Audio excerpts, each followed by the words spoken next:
사랑하는 성도 여러분, 반갑습니다. 오늘은 역대상 23장과 24장의 말씀으로 함께 은혜를 나누고자 합니다. 역대상 23장에서 26장은 레위인에 관한 기록입니다. 먼저 다윗은 성전 제도를 운영하는 데 필요한 사람들을 편성합니다. 그리고 오늘 본문에는 다윗이 레위인들을 가문별로 편성하고 그들에게 임무를 맡길 것을 한 장에 걸쳐서 기록하고 있습니다.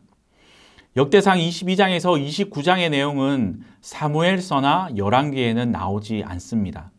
역대기 기자는 다윗이 나이 들어 왕위를 솔로몬에게 넘겼음에도 불구하고 성전 운영에 필요한 사람을 편성해야 하는 쉽지 않은 일을 했다는 사실을 밝히므로 다윗을 신앙심이 깊은 사람으로 보여주고 있습니다.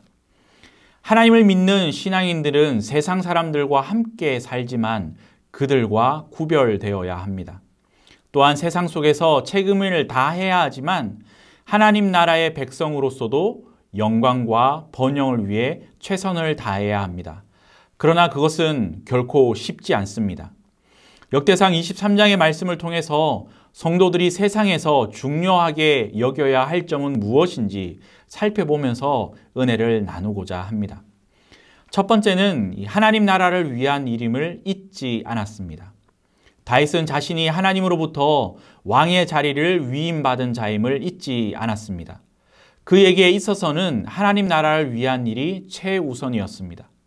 본문 1절 말씀을 보면 나이가 많아 아들 솔로몬을 이스라엘 왕으로 삼았을 때 그는 먼저 레위 사람들의 직무와 하나님을 섬기는 일에 관심을 두고 조직을 정비했습니다. 그리고 4절과 5절 말씀을 보면 30세 이상의 레위 사람들을 계수해 성전 일과 간언과 또 재판관과 성전 문지기와 찬송하는 자들로 정비했다고 기록합니다. 또한 20세 이상의 레위 자손도 계수해 하나님을 섬기는 일에 차질이 없도록 했습니다. 다윗은 하나님 나라에 관심이 있었습니다. 우리도 다양한 직업과 직분을 가지고 살아가지만 하나님 나라를 위하는 마음을 가져야 합니다. 두 번째는 예배자의 삶을 살았습니다. 다윗은 레위 자손을 가문에 따라 각각 반으로 나누었습니다. 그리고 그들이 한 가장 중요한 일은 하나님께 예배드리는 것이었습니다. 본문 13절 말씀을 보면 그들은 구별되어 몸을 성결하게 하고 영원토록 거룩한 자가 되어 여호와 앞에 분향하며 섬기는 직분을 감당해야 했음을 밝히고 있습니다. 뿐만 아니라 그들은 여호와의 전에서 섬기는 일을 하며 모든 제물과 정한 규례와 절기를 지켜 예배 드려야 했습니다. 이스라엘에 평강이 있는 것은 규례에 따라 예배가 끊임없이 드려졌기 때문입니다. 하나님은 모든 성도를 예배 드리는 백성으로 부르셨습니다. 예배의 삶이란 우리가 하나님의 자녀임을 보여줍니다. 자신을 산 제물로 하나님께 드리는 것입니다. 그러므로 예배 드리는 생활을 소홀히 하면 안 됩니다. 사랑하는 성도 여러분, 삶에서 우선순위를 세우는 일은 참으로 중요합니다. 그것은 우리의 마음이 무엇을 추구하고 있는지를 보여주는 지표가 됩니다. 하나님의 백성은 하나님 나라의 영광을 위해 사는 자들임을 잊지 말아야 합니다. 하나님의 말씀을 기준으로 그분의 명령을 따라 복된 삶을 살아가는 저와 여러분의 삶이 될 수 있기를 주님의 이름으로 축복합니다. 이어지는 역대상 24장에서는 제사장 직분을 맡은 사람들에 대해 기록하고 있습니다. 다윗은 엘르아살의 자손 사독과 이다말의 자손 아히멜렉에게 직무를 나누어 맡겼는데 성전의 일과 하나님의 일을 다스리는 자를 선출함에 있어 제비 뽑아 차등 없는 선출 방식을 취했습니다. 이 구약에서 제비 뽑기는 수시로 하나님의 뜻을 묻는 방법으로 사용되었습니다. 그리고 제비 뽑기를 한 가장 중요한 이유는 하나님의 뜻에 맞는 사람을 선출하기 위해서였습니다.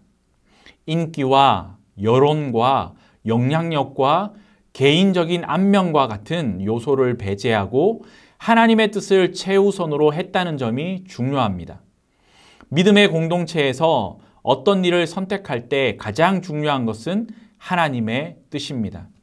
또한 제사장은 하나님이 명하신 규례대로 일하는 사람입니다. 본문 24장 19절 말씀을 보면 그들의 사역은 임의적인 방식을 취한 것이 아니라 하나님이 명하신 규례에 의한 것이다 라고 말씀합니다. 믿음의 공동체는 하나님이 원하시는 일과 하나님이 원하시는 방법으로 처리해야 합니다.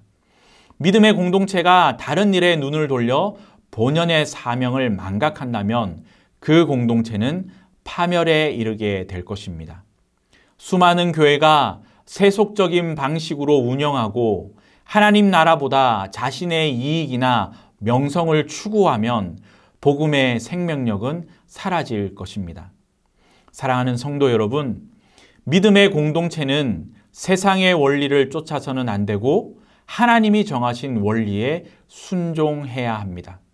믿음의 공동체 안에서 맡은 바 직무에 충성된 성도의 삶을 살아가는 저와 여러분이 될 수 있기를 주님의 이름으로 축원합니다.